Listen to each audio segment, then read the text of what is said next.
seseorang yang bersedekah dengan tangan kanannya sampai-sampai tangan kirinya tidak tahu. Tentu di bahasa kiasan teman-teman, kanan sama kiri orang. Kadang-kadang memang saling bantu-membantu, Allah ciptakan memang dua ini untuk kita gunakan ya, dan syukuri tentunya. Alhamdulillah orang yang masih Allah berikan kesempurnaan misalnya. Dan bersabar bagi orang yang Allah uji gitu. Tapi maksudnya kalau tangan kirinya aja tidak tahu apalagi orang lain. Supaya dia tidak riak. Makin dia sembunyikan makin bagus. Nah ini jadi saksi bahasan kita. Karena ingat judul kita tadi saya bacakan di awal pertemuan kita. Bab ke-10 anjuran bersedekah secara sembunyi-sembunyi. Nah ini.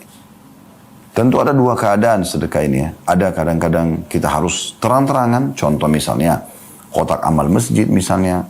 Memang pasti ada orang yang melihat gitu kan kalau kita memberikan. Atau ada misalnya orang minta di pinggir jalan. Tiba-tiba dia minta. Maka Anda ya kasih ke dia. Depan umum. Karena kalau Anda tidak kasih mungkin dia pergi. Anda tidak punya peluang lagi memberikan sedekah kepada dia. Nah ini terang-terangan tidak ada masalah. Ya. Atau Anda sembunyikan di saat memang ada orang yang datang hubungin Anda misalnya via WA, via telepon butuh bantuan lalu Anda bantu dia. Dan tidak ada orang tahu. Ya sudah antara Anda sama Allah SWT tidak usah diekspos. Nah ini. Jadi memang kondisinya ada kadang-kadang terang-terangan. Kadang-kadang ada juga yang sembunyi-sembunyi. Tapi yang sembunyi-sembunyi jauh lebih afdal. Kena akan aman dari riya.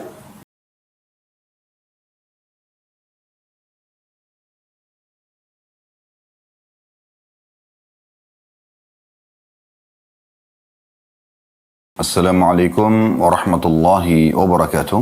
Alhamdulillah. Wassalatu wassalamu ala rasulillah. Segala puji dan puja kehadirat Allah subhanahu wa ta'ala. Juga salawat dan taslim kepada Nabi besar Muhammad sallallahu alaihi wa ala alihi wa sahbihi wasallam. Saudaraku siman, pada kesempatan ini insyaAllah kita akan melanjutkan bedah buku kita Sahih At-Targhib Tarhib. Dan kita akan masuk ke bab baru dalam kitab sedekah. Masih bahas masalah sedekah. Namun babnya bab baru yaitu bab ke-10 anjuran bersedekah secara sembunyi-sembunyi. Saya langsung saja teman-teman sekalian membacakan hadis pertama yang diangkat oleh Al-Mundhiri rahimahullah dalam bab ini dengan sanad sahih. Disahihkan oleh Syekh Albani dan urutan 887 dari awal belajar berbunyi dari Abu Hurairah radhiyallahu anhu. Dia berkata, aku mendengar Rasulullah sallallahu alaihi wasallam bersabda, sab'atun yudhilluhumullahu fi dhillihi yawma la dhilla illa dhilluh, al-imamul adil wa syabun nasha'a fi ibadatillahi azza wa jal wa rajulun qalbuhu mu'allakun bil masajid ورجلان تحابا في الله اجتمعا عليه وتفرقا عليه ورجل دعته امرأة ذات منصب وجمال فقال إني أخاف الله ورجل تصدق بصدقة فأخفاها حتى لا تعلم شماله ما تنفق يمينه ورجل ذكر الله خاليا ففاضت عيناه. Terjemahannya teman-teman sekalian, kata baginda Nabi SAW, 7 golongan manusia yang akan dinaungi oleh Allah pada hari kiamat, pada hari tidak ada naungan kecuali naungannya. Yang pertama, pemimpin yang adil. Yang kedua, pemuda yang tumbuh dalam ibadah kepada Allah yang maha mulia dan maha tinggi. Yang ketiga, seorang laki-laki yang hatinya tertambat dengan masjid. Yang keempat, 2 orang laki-laki yang saling mencintai karena Allah. Keduanya berkumpul dan berpisah karena Allah.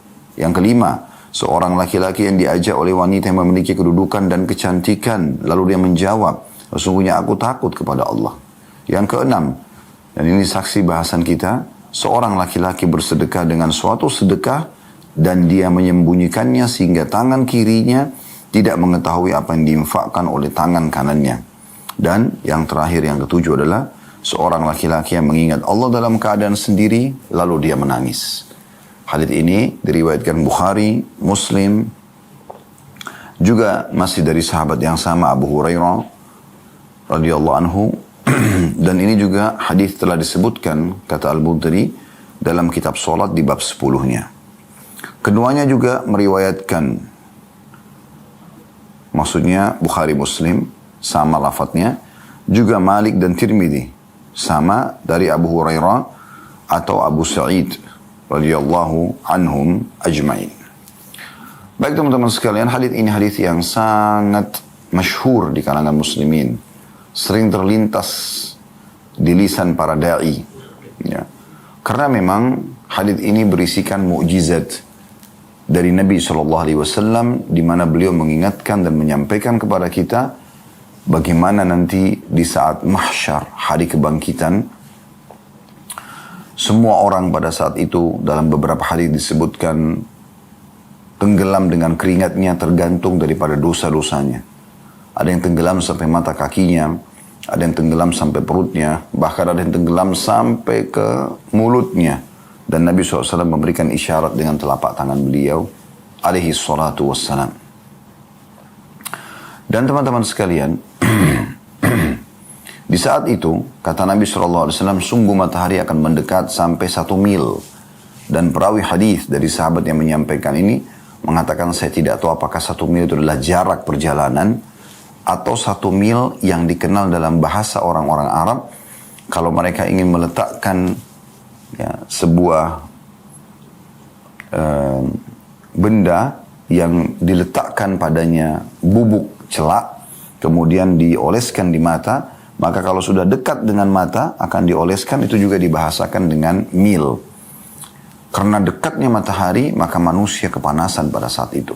Dan betapa dahsyatnya pada saat itu Allah Subhanahu wa taala juga gambarkan dalam banyak ayat-ayat Quran, di antaranya surah Al-Hajj.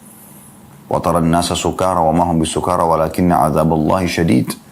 Pada saat itu kalian lihat manusia banyak sempoyongan seperti orang-orang mabuk, padahal mereka tidak mabuk, tapi siksa Allah sangat pedih pada saat itu.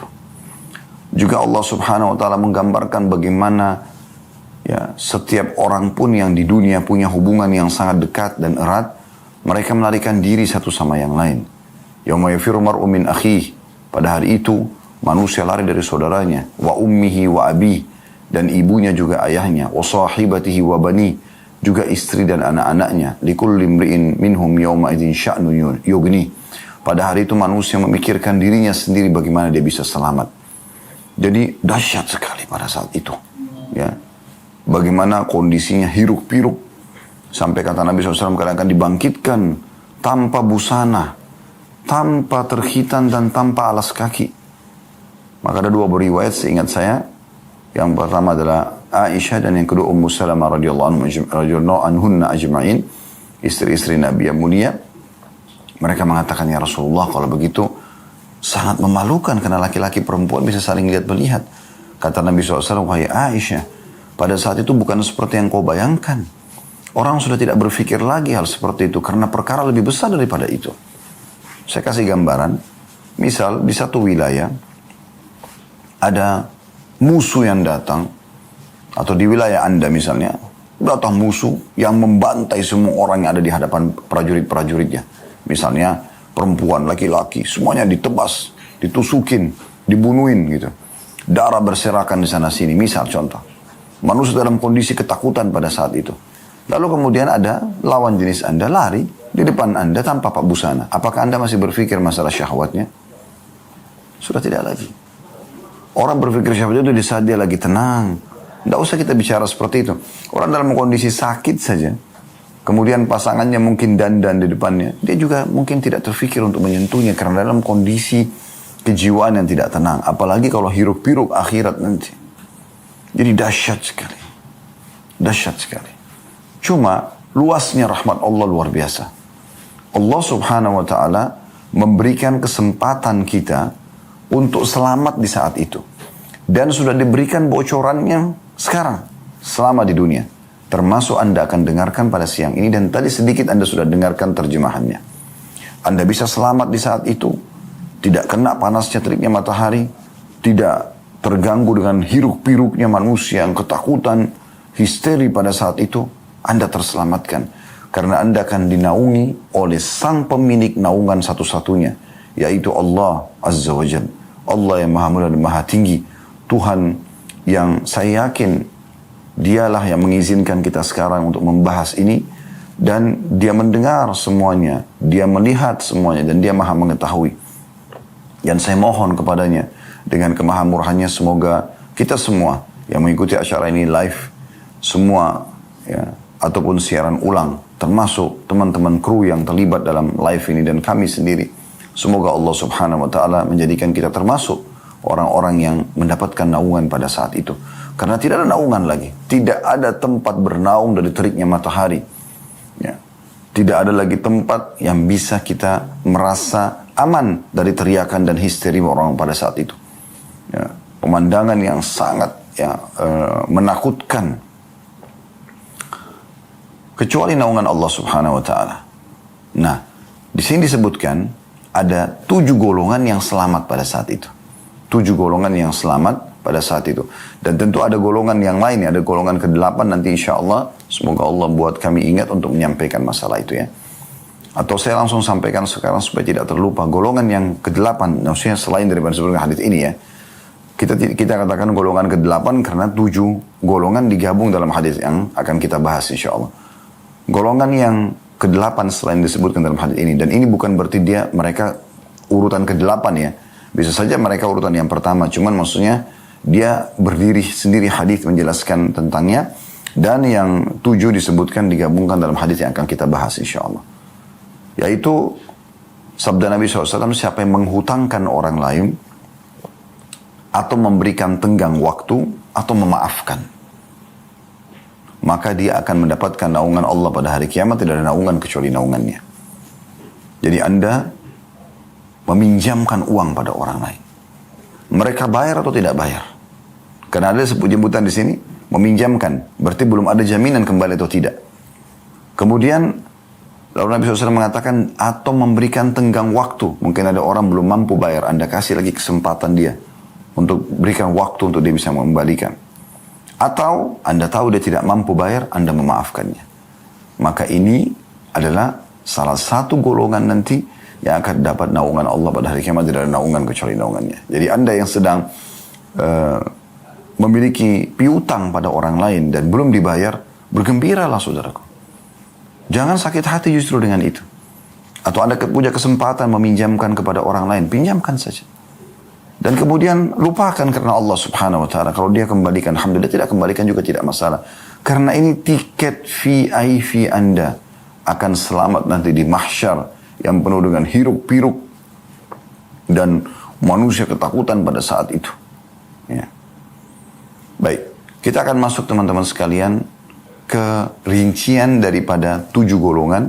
Selain tadi golongan yang mengutangkan orang itu, yang disebutkan dalam hadis yang sudah kita bacakan tadi, hadisnya dan terjemahannya. Langsung saja kita mengambil faedah. Faedah yang pertama dari hadis adalah Allah subhanahu wa ta'ala dengan kemahamurahannya memberikan kesempatan bagi setiap muslim ya, untuk mendapatkan naungan di hari kiamat nanti. Dan ini sifat kemahamurahan Allah, sifat pengasih Allah. Andai saja ini Allah subhanahu wa ta'ala siapkan dan rahasiakan nanti di akhirat, itu aja masih kasih sayang Allah subhanahu wa ta'ala. Apalagi Allah sudah memberitahukan kita semasa di dunia. Dan dihubungkan dengan hal-hal yang memang dasarnya kita kerjakan di dunia ini. Baik itu dalam mengerjakan perintah atau meninggalkan larangan. Ini faedah yang pertama. Sifat kasih sayangnya Allah subhanahu wa ta'ala. Faedah yang kedua dari hadis adalah golongan pertama. Yang paling pertama disebutkan dalam hadis ini adalah pemimpin yang adil. Wahai para pemimpin, terutama Anda kaum muslimin, tunggangilah sebaik mungkin masa jabatan Anda. Raihlah ridho Tuhan Anda, kasih sayang Tuhan Anda. Semoga Allah sampaikan pesan ini kepada para pemimpin-pemimpin muslimin. Raih rahmat Allah subhanahu wa ta'ala. Raih surga. Raih pahala yang melimpah dengan jabatan yang sedang Allah subhanahu wa ta'ala amanahkan kepada Anda. Jangan malah terbalik. Jangan sampai malah menjadi permasalahan yang berat buat Anda nanti pada hari kiamat.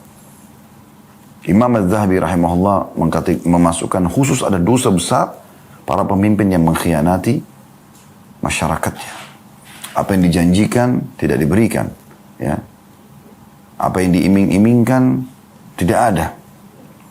Lalu menumpukkan permasalahan negara kepada masyarakatnya. Ini semua akan ada tanggung jawabnya. Kalau Anda punya permasalahan dengan satu orang saja, sudah cukup orang itu akan nanti menghabiskan pahala Anda pada hari kiamat sebagaimana dijelaskan dalam hadis yang lain tentang orang yang bangkrut. Saya ingatkan kembali kata Nabi SAW, apakah kalian tahu siapa orang yang bangkrut itu? Kata para sahabat, ya tidak ada dirham dan dinarnya ya Rasulullah. Kata Nabi SAW, bukan. Orang yang bangkrut adalah orang yang datang pada hari kiamat membawa pahala sholat, pahala puasa, pahala sedekah, pahala haji. Tapi satu sisi pernah mencaci maki orang ini, pernah memukul orang itu, pernah mengambil hak orang yang ini. Dan dia tidak sama sekali meminta maaf ataupun mengembalikan hak orang-orang tersebut di dunia. Maka mereka semua datang dan menuntut di depan mahkamah Allah Subhanahu wa taala hari kiamat, dan Allah Maha Adil. Allah akan berikan semua hak mereka dengan cara dibayar dari pahala-pahala orang yang sedang dituntut ini. Kalau habis semua pahalanya, kata Nabi SAW, dan masih ada yang menuntut, maka diambil dosa-dosa orang yang menuntut, dilimpahkan kepada orang yang sedang dituntut tadi. Dosa penuntut diberikan kepada orang yang dituntut. Maka akhirnya habislah semua pahalanya. Amal-amal soleh, dia yang sholat, orang lain nikmati. Dia yang puasa, orang lain nikmati. Dia yang sedekah, orang lain nikmati. Dia pergi haji, orang lain nikmati. Tidak cukup di situ. Orang lain berzina, orang lain riba, orang lain membunuh, orang lain memfitnah, menggunjing, dan segala macam. Maka dosa-dosa ini dibebankan pada dia. Padahal bukan dia pelakunya dan akan menjadi hukuman buat dia. Ini semua kenapa? Karena punya masalah dengan manusia. Maka hati-hati. Ingat sabda Nabi SAW, ya, kata Nabi SAW, siapapun yang punya permasalahan dengan saudaranya di dunia ini, maka segera selesaikan. Sebelum datang hari, maksudnya hari kiamat, tidak ada manfaatnya dirham dan dinar. Gak bisa negosiasi dengan dolar, dengan euro, dengan rupiah, dengan real, gak bisa. Lalu kata para sahabat, ya Rasulullah, apa pada saat itu? Kata Nabi SAW, amal solehmu atau dosa mereka? Selesai. Dibayar dengan amal soleh kamu dulu. Kalau cukup, ya sudah. Kalau nggak cukup, dosa mereka ditimpakan kepadamu. Sudah habis pahalanya, kemudian ditimpahkan lagi dosa orang lain. Seorang pemimpin bisa mendapatkan banyak sekali tuntutan pada hari kiamat hanya karena dia tidak menjalankan amanahnya, atau sebaliknya. Dia menjadi golongan yang paling pertama yang Allah Azza wa Jalla akan selamatkan di mahsyar nanti yang sangat panas itu, di saat justru dia tunggangi jabatannya untuk meraih yang terbaik dari apa yang Allah janjikan, baik itu pahala ataupun surga. Dengan terus menjalankan amanah, terus menjalankan tanggung jawabnya, terus menyebarkan keadilan, memberikan hak-hak, menghilangkan kezaliman. Maka di sini dia akan dikategorikan pemimpin yang adil. Dan makna adil adalah menjalankan tugasnya sebaik mungkin dan memberikan hak-hak orang. Itu namanya adil. Subhanallah, ada sebuah kisah unik di sini, saudaraku seiman, yang mungkin kita bisa tambahkan. Umar bin Abdul Aziz rahimahullah, salah satu khalifah di masa dinasti Umayyah, berkuasa 2 tahun saja, dari tahun 99 sampai 100 Hijriah, 101 Hijriah. Mohon maaf. Awal dia menjadi khalifah tanpa dia minta gitu. Tiba-tiba saja dipilih, ditunjuk oleh khalifah sebelumnya pada saat mau meninggal, yang diberikan saran oleh penasehatnya agar memilih Umar bin Abdul Aziz karena dia adalah yang terbaik memimpin umat ini. Dan menteri ini sangat luar biasa, terkenal Raja bin Haywa, ya. Rahimahumullah semuanya. Intinya jadi khalifah. Setelah dinobatkan jadi khalifah, dia mengurus jenazah khalifah sebelumnya. Orang banyak salaman segala macam. Dari mulai habis subuh, sibuk sampai menjelang duhur. Dan semalam suntuk pun begadang mengurus. Karena sudah ya ditunjuk jadi khalifah kemarinnya. Maka dia segera mengurus semua yang dibutuhkan. Siang hari, di hari pertama dia menjadi khalifah, dia sempat ingin istirahat dan dia bilang sama pengawalnya, saya ingin istirahat sejenak. Sampai asar, selepas asar kita akan buka ya, keluhan masyarakat. Kita akan terima keluhan masyarakat. Yang punya masalah, silakan sampaikan. Baru saya diletakkan kepalanya di ranjang. Allah karunia dia seorang anak yang sangat soleh. Tiba-tiba datang dan berkata kepada pengawal, saya ingin ketemu sama Amir Mukminin. Dia nggak bilang ayah saya. Maka kata pengawalnya, Ananda, ayahmu ini capek sekali. Dari semalam begadang, tadi pagi terus urus jenazah khalifah, yang lalu kemudian mengurus, menyambut tamu-tamu dan segala macam, ya. Sampai duhur. Dan dia minta waktu istirahat saja. Duhur ke asar. Maka berikan kesempatan ayahmu untuk istirahat. Dia bilang tidak. Ada sesuatu yang darurat yang saya harus sampaikan. Maka terpaksa pengawal menyampaikan kepada Umar bin Abdul Aziz yang baru saja meletakkan tubuhnya di tempat tidur ingin istirahat, kailulah, istirahat siang. Pada saat disampaikan, karena dia tahu anaknya yang datang, maka dia sambut. Lalu kemudian anaknya mengucapkan setelah salaman, wahai Amir Mu'minin, apakah Anda istirahat? Kata ayahnya, anakku, saya dari semalam, ya, ayah dari semalam begadang, terus sampai pagi, sampai siang ini, butuh istirahat sejenak. Selepas asar, ayah akan buka kesempatan seluas-luasnya, siapapun masyarakat boleh datang mengeluh. Kata anaknya kalimat subhanallah yang menghilangkan semua capeknya Umar bin Abdul Aziz. Menghilangkan ngantuknya. Dia mengatakan, wahai Amir Mu'minin, apakah ada jaminan Anda masih bisa hidup sampai asar nanti? Sementara Anda sudah dinobatkan, Allah akan tanya detik-detik ini karena Anda sudah menjabat. Maka tiba-tiba ngantuk dan capek Umar bin Abdul Aziz hilang. Lalu kemudian dia engah dengan itu. Dan dia peluk anaknya sambil mengecup dahinya dan mengatakan, Alhamdulillah yang telah mengaruniakan aku anak sepertimu yang mengingatkanku. Maka dia langsung perintahkan pengawalnya buka di siang itu juga rumahnya. Semua yang punya mazlama, orang yang terzalimi punya hak yang belum diberikan atau belum mendapatkan, boleh mengeluhkan. Coba bayangkan. Ambil sebuah pelajaran dari sini. Bagaimana mereka menyadari detik-detik di mana mereka menjabat itu adalah tanggung jawab. Allah akan tanya. Umar bin Khattab radhiyallahu anhu tidak pernah menutup atau memejamkan matanya di malam hari kecuali dia sudah keliling kota Madinah, memastikan sudah tidak ada lagi orang yang butuh beliau, baru beliau istirahat. Coba bayangkan, karena takutnya gitu. Maka ini poin yang harus hati-hati sekali. Jadi Anda, wahai para pemimpin, berada di dua telapak tangan pilihan Anda. Ini contoh saja, ibarat, yaitu Anda meraih, ya, nama yang harum di depan mata manusia, pahala yang melimpah di sisi Allah, ya, dengan mengejar ridho-ridho Allah, amal-amal saleh, ya, selama Anda menjabat, keadilan yang Anda sebarkan, atau Anda malah akan menjadi orang yang paling rugi di hari kiamat, bangkrut, karena akan banyak orang yang menuntut Anda, karena banyaknya amanah yang Anda belum jalankan. Keputusan di tangan Anda. Kami tentu bukan menyalahkan dan tidak menyebut siapapun, tapi kami sedang menjelaskan makna hadis ini. Sebelum terlambat, ingat, penyesalan selalu ada di akhir. Tapi pada saat itu sudah tidak ada gunanya lagi penyesalan. Oleh karena itu, sebelum terlambat, segera selamatkan diri kita.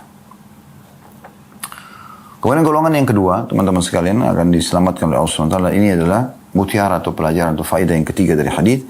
Wasyabun nasha'a fi ibadatillah azza wajal.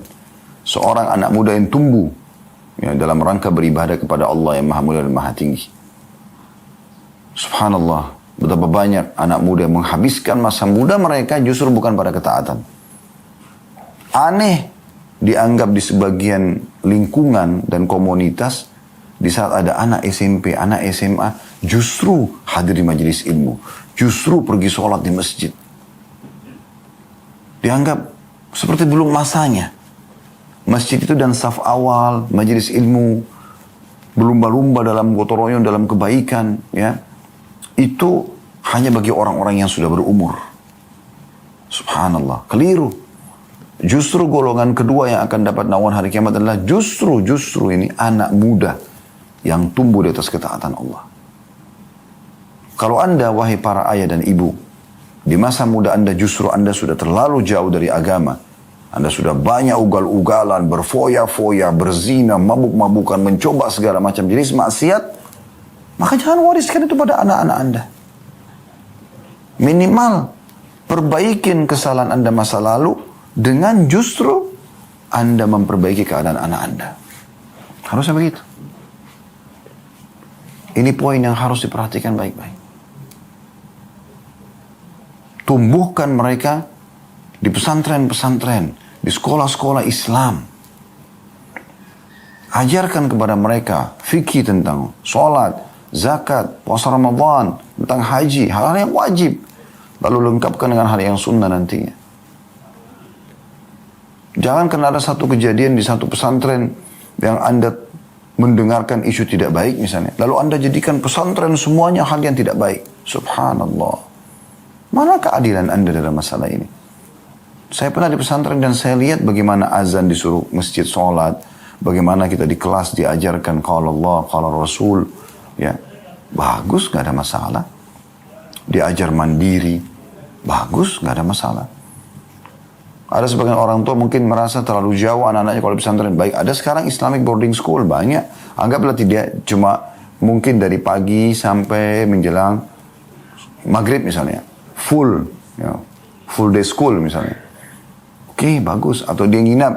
Ya, cuman mungkin di dalam kota dekat Anda supaya Anda bisa melihatnya. Oke, tapi jangan jauhkan dari agama Islam.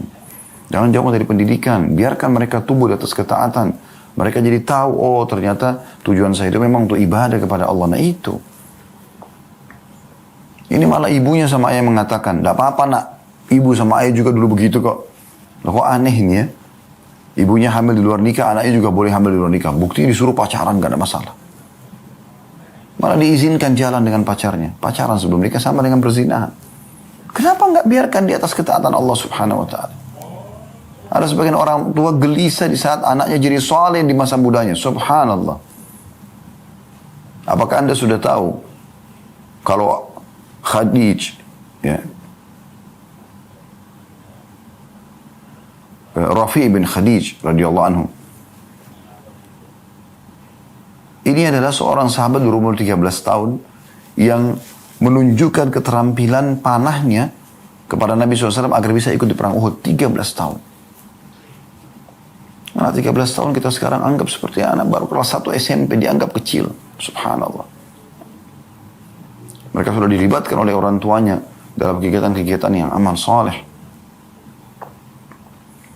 Golongan ketiga, tentu kalau ini dirincikan ini panjang ya. Saksi bahasan kita kan masalah sedekah nanti. Golongan ketiga, dan ini faedah yang keempat adalah warajulun qalbu mu'allaqun bil masajid. Seseorang laki-laki yang hatinya terpaut dengan masjid, tertambat dengan masjid. Maksudnya gelisah kalau ketinggalan sholat jamaah. Maka dia sibuk melihat waktu antara azan ke azan yang lain. Tidak mau ketinggalan sholat. Sibuk dengan itu. Masjid adalah tempat terindah dalam hidupnya. Iya, saudaraku. Harusnya kita semua laki-laki muslim ini menanamkan itu. Masjid adalah tempat terindah. Mengalahkan semua tempat terindah di muka bumi ini. Karena memang dia rumah Allah. Anda sering dengar kan? Baitullah, rumahnya Allah. Itu masjid memang. Ka'bah pun dinamakan Baitullah. Tapi semua masjid dikatakan rumah Allah. Bukankah Nabi SAW mengatakan, Man bana masjidan lillahi bana Allah baitan fil jannah. Saya membangunkan masjid buat Allah di muka bumi. Ya, rumah untuk ibadah.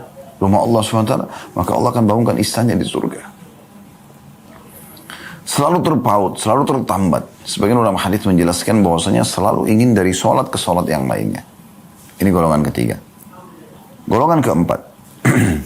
Dan ini mutiara yang kelima. Warajulani tahabba fillah ijtama alaihi wa tafarraqa alaihi.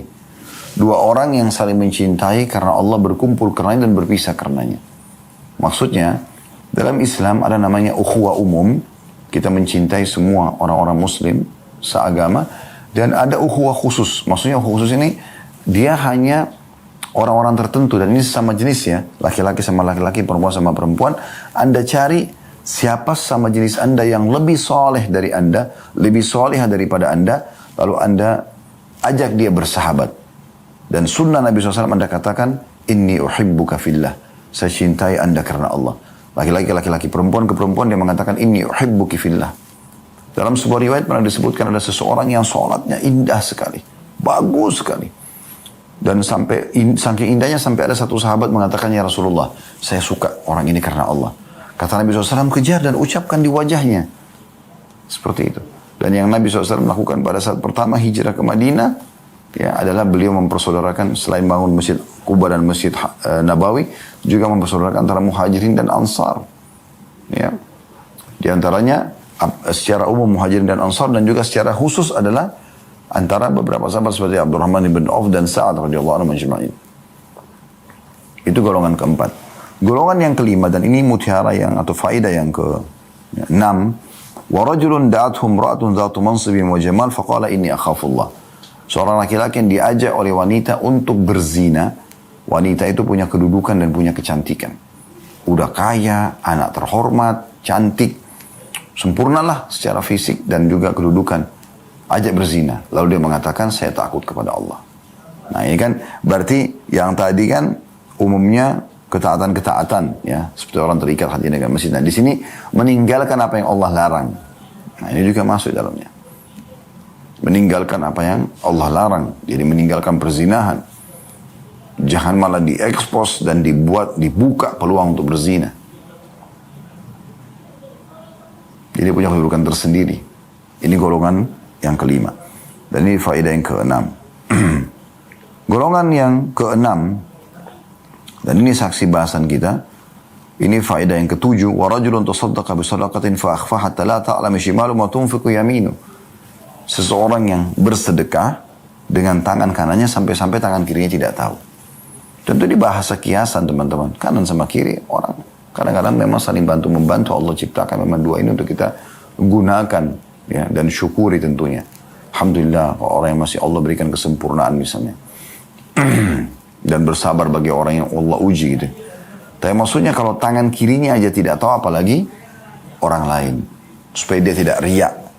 Makin dia sembunyikan makin bagus. Nah ini jadi saksi bahasan kita. Karena ingat judul kita tadi saya bacakan di awal pertemuan kita. Bab ke-10 anjuran bersedekah secara sembunyi-sembunyi. Nah ini. Tentu ada dua keadaan sedekah ini ya. Ada kadang-kadang kita harus terang-terangan. Contoh misalnya kotak amal masjid misalnya. Memang pasti ada orang yang melihat gitu kan kalau kita memberikan. Atau ada misalnya orang minta di pinggir jalan. Tiba-tiba dia minta. Maka Anda ya kasih ke dia. Depan umum. Karena kalau Anda tidak kasih mungkin dia pergi. Anda tidak punya peluang lagi memberikan sedekah kepada dia. Nah ini terang-terangan tidak ada masalah. Ya. Atau Anda sembunyikan di saat memang ada orang yang datang hubungin Anda misalnya via WA, via telepon, butuh bantuan lalu Anda bantu dia. Dan tidak ada orang tahu. Ya sudah antara Anda sama Allah SWT, tidak usah diekspos. Nah ini. Jadi memang kondisinya ada kadang-kadang terang-terangan, kadang-kadang ada juga yang sembunyi-sembunyi. Tapi yang sembunyi-sembunyi jauh lebih afdal. Kena akan aman dari riya. Dan golongan yang terakhir, yang ketujuh adalah ini faedah yang ke-8 dari hadis, wa rajulun zakarallahu khairan fa fadat ainah. Seseorang yang mengingat Allah sendiri lalu dia menangis. Dia mengingat dosa-dosanya, kemudian dia takut Allah hukum, takut masuk neraka, takut dikubur, lalu dia menangis karena Allah, dia tobat. Atau dia menangis karena berharap Allah tambahkan rahmatnya, Allah masukkan ke dalam surga, maka dia menangis karena Allah subhanahu wa ta'ala. Maka ini 7 golongan plus tadi yang satu kami sebutkan tentang mengutangkan orang adalah golongan-golongan yang nanti pada hari kiamat di mahsyar akan mendapat naungan Allah subhanahu wa ta'ala. Dan fokusan kita adalah golongan tadi yang ke-6 tentang seseorang yang bersedekah dengan tangan kanannya sampai tangan kirinya tidak tahu. Baik teman-teman sekalian, kita akan melanjutkan hadis yang kedua dalam bab kita, bab ke-10 dari kitab sedekah, yaitu anjuran bersedekah secara sembunyi-sembunyi. Tadi kita sudah jelaskan tentang 7 golongan yang akan Allah naungi pada hari kiamat. Tidak ada naungan kecuali naungannya dan semoga kita termasuk insya Allah ini. Kemudian kita masuk hadis kedua dengan sanad hasan di ghairihi. Menjadi hasan karena dikuatkan dengan riwayat-riwayat lain. Dan urutan 888 dari awal belajar berbunyi. Dari Muawiyah bin Haida radhiyallahu anhu. Dari Nabi SAW beliau bersabda, Inna sadaqatas sir tudfi'u ghadabar Rabb tabaraka wa ta'ala. Artinya sungguhnya sedekah dengan sembunyi-sembunyi akan memadamkan murka Rabb yang maha suci dan juga maha tinggi. Diriwayatkan oleh At-Tabarani dalam Mu'jam Al-Kabir. Hadits ini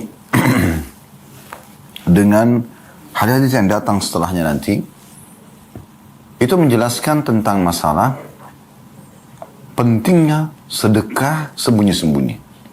Pentingnya sedekah sembunyi-sembunyi. Bagaimana setiap orang di antara kita, di saat dia punya kesempatan untuk bersedekah dan tidak ada yang tahu, maka itu sangat baik. Tentu tadi sudah saya jelaskan di jeda, sebelum jeda iklan tadi, kalau ada kesempatan bersedekah di tempat umum, dan itu harus mau tidak mau gitu kan, misalnya ada orang miskin tadi minta, tiba-tiba, dan Anda mungkin tidak punya peluang lagi bersedekah pada dia kalau Anda tidak bantu pada saat itu, lalu Anda berikan, itu tidak ada masalah. Kotak amal masjid biasa hari Jumat dijalankan di depan Anda. Anda mau sedekah, orang tahu, orang lihat, tidak ada masalah. Karena memang dasarnya ini depan umum, kan gitu. Nah, sekarang kalau ada kesempatan sedekah, misal ada orang WA Anda tadi saya jelaskan, ada orang telepon Anda secara langsung, dia minta supaya ya diberikan kepada dia sedekah misalnya atau utang, lalu Anda bantu dia. Maka ini kontrol teman-teman sekalian lisan kita, jangan sampai kita expose atau bicara sehingga akhirnya menjadi riak. Nah ini kalau Anda bisa lakukan, maka ini luar biasa, bisa meredam murkanya Rabb Tabaraka wa Ta'ala. Maksudnya murka Allah ini disebabkan karena dosa-dosa yang kita kerjakan. Jadi hukuman yang bisa saja datang kepada kita karena perbuatan dosa yang kita lakukan itu akan ya, hilang karena sedekah. Sampai Abdullah bin Abbas radhiyallahu anhuma menjadikan sedekah itu sebagai solusi dari permasalahannya. Dia mengatakan, kalau saya temukan ada beberapa hal dari hajat saya yang belum Allah kabulkan, maka saya bersedekah. Coba resep ini teman-teman sekalian. Resep orang ya kaya, sedekah. Resep pahala melimpah, sedekah. Resep mendapatkan naungan Allah hari kiamat, sedekah. Resep meredam murkanya Allah, sedekah. Ya. Resep dicintai manusia pun sedekah. Subhanallah. Orang yang dermawan itu disukai oleh orang. Dan tidak akan pernah langgeng rumah tangga tanpa dermawan. Tidak akan langgeng persahabatan tanpa kedermawanan. Tidak akan baik hubungan antara seseorang dan orang lain tanpa kedermawanan. Pelit tidak mungkin gitu. Makanya resep yang luar biasa. Plus lagi mendatangkan pahala yang besar. Mendapatkan naungan hari kiamat. Meredam murkanya Allah, hukuman-hukuman tidak kena kepada kita. Dan nilai sedekah yang kita keluarkan itu akan kita temukan pada hari kiamat. Bahkan bukan cuma sekedar seperti itu, misalnya kita sedekah 10.000 rupiah, kita bukan dapat 10.000 rupiah, lebih daripada itu. Berlipat-lipat kita dapatkan.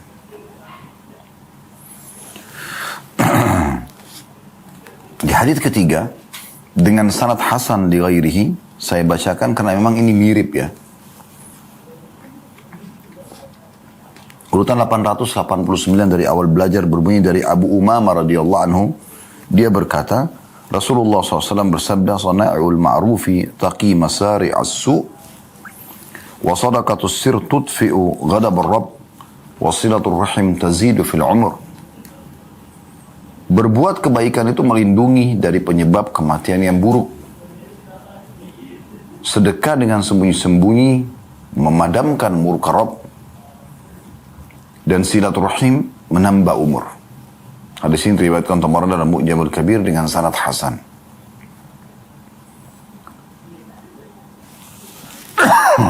Mohon maaf. Hadis ini menambahkan informasi lagi keutamaan yang bisa didapatkan. Faedah pertama dari hadis adalah sekaligus kita hubungkan dengan hadis yang nomor 2 tadi ya. Bahwasanya semua amal kebaikan, kalau Anda sibukkan diri dengan amal-amal saleh, akan menyelamatkan dari su'ul khatimah. Mati yang buruk. Misalnya Anda sibuk dengan sholat, Anda sibuk dengan sedekah, dan seterusnya. Maka itu akan menyelamatkan Anda dari mati yang buruk. Dan ada sebuah hadis Nabi SAW yang berbunyi, Kurang lebih maknanya siapa yang terbiasa dengan satu amalan, Allah akan tutup hidupnya dengan amalan itu. Misal Anda terbiasa dengan satu jenis amal saleh, sedekahlah, baca Quran lah, sholat lah, maka Allah tutup dengan itu. Untuk memberikan gambaran ke manusia kalau orang ini baik. Sebaliknya, sehebat apapun Anda mengemas, menyembunyikan kebobrokan Anda, kemaksiatan Anda, semoga Allah selamatkan kita, maka Allah akan bongkar dan Allah akan buat Anda tertutup hidupnya dengan itu. Nah, salah satu yang membuat mati yang baik adalah sedekah. Rutin bersedekah. Begitu juga dengan amal-amal soleh yang lain. Karena sini dikatakan, berbuat kebaikan itu melindungi dari penyebab kematian yang buruk. Dinukil sebuah kisah nyata terjadi di Saudi. 2 orang anak muda janjian. Dua-duanya pakai mobil. Janjian menuju ke satu tempat. Subhanallah, pas mereka janjian, si A sama si B tidak disebutkan namanya, tapi si A ini jalan. Si B ini melihat di pinggir jalan ada seorang kakek tua atau ibu tua, ya saya lupa kisahnya, tapi dia lihat ada orang yang miskin memberikan isyarat minta bantuan. Lalu dia berhenti dan dia kasih sedekahnya. Setelah selesai, dia kejar temannya supaya bisa bersama-sama tiba di lokasi. Tanpa dia sangka, rupanya terjadi gempa dan jalan yang mereka lewatin, dia sama temannya sudah lebih dulu gitu. Itu pecah dan mobil temannya masuk ke dalam satu lubang yang membuat temannya meninggal di tempat. Dia pada saat itu dari jauh, dia turun dari mobilnya dan dia lihat temannya sudah wafat. Subhanallah, dia mengatakan, Maha Suci Allah yang telah menyelamatkan aku dari musibah ini karena tadi aku bantu orang itu. Jadi subhanallah, amal soleh itu betul-betul luar biasa. Dan amal soleh itu indah teman-teman. Kenapa Anda tidak lakukan? Kenapa Anda tidak mengerjakan amal soleh itu? Membawa pada husnul khatimah. Faedah yang kedua dari hadis. Sedekah itu secara khusus ya akan meredam murkanya sang pencipta Allah. Maksudnya hukuman-hukuman Allah akan terselamatkan dari Anda. Anda tidak akan tertimpa hukuman tersebut karena Anda bersedekah. Kemudian faedah yang ketiga adalah wasilatul rahim tazidu fil umur. Selain melanjutkan hubungan silaturahim dengan sanak kerabat akan menambah umur itu. Tentu di sini banyak pendapat ulama tentang masalah menambah umur ini.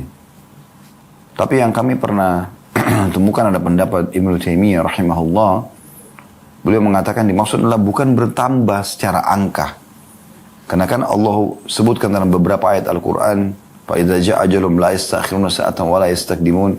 Kalau datang ajal mereka tidak mungkin diterlambatkan sesaat ataupun dilebihkan sesaat. Ya. Tidak mungkin dimajukan, tidak mungkin dilebihkan gitu.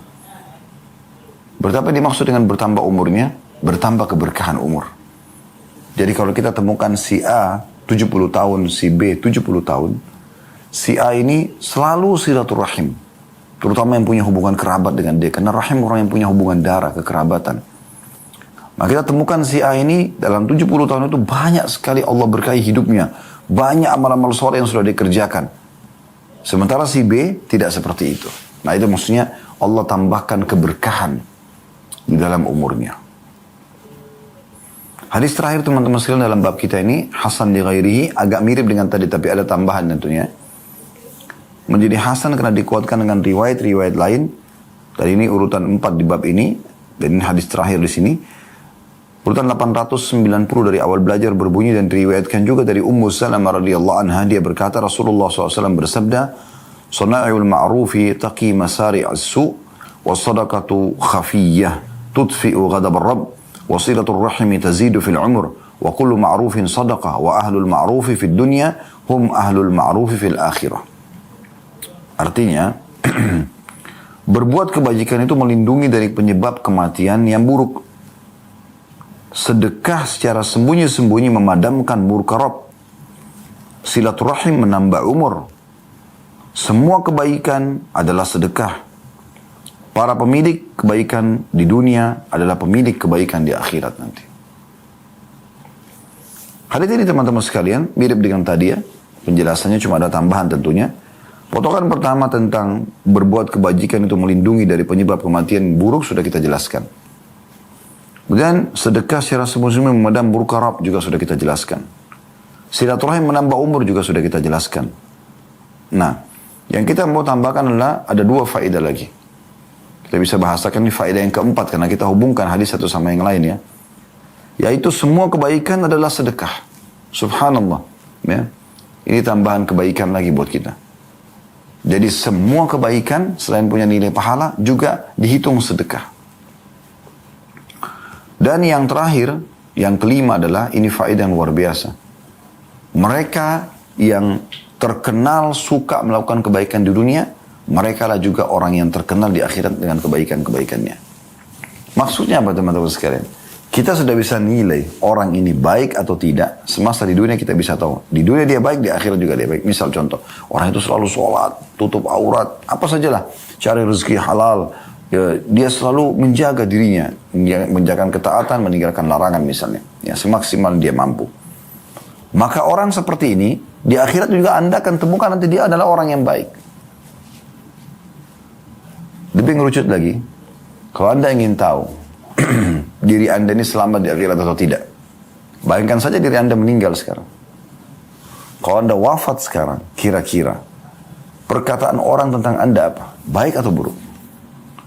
Kalau orang mengatakan, misalnya Anda meninggal sekarang, orang mengatakan, oh si fulan itu Masya Allah, selalu sholat, bakti sama orang tuanya, suka sedekah, hadir dalam majelis ilmu, apalah ya, membantu sesama orang, menjenguk orang sakit dan segala macam. Misal. Maka Anda sudah tahu, insya Allah Anda baik itu. Tapi di saat Anda bayangkan Anda meninggal dan ada orang yang akan berbicara, oh syukur si fulan itu meninggal. Kenapa? Karena memang dia buruk. Maka berarti ini keburukan. Tentukan jalan kita.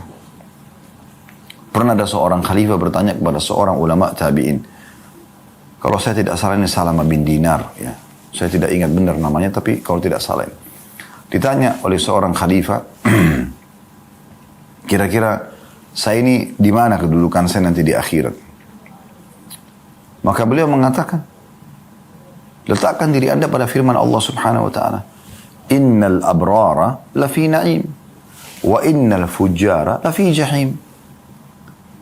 Orang-orang yang patuh kepada Allah pasti di kenikmatan surga.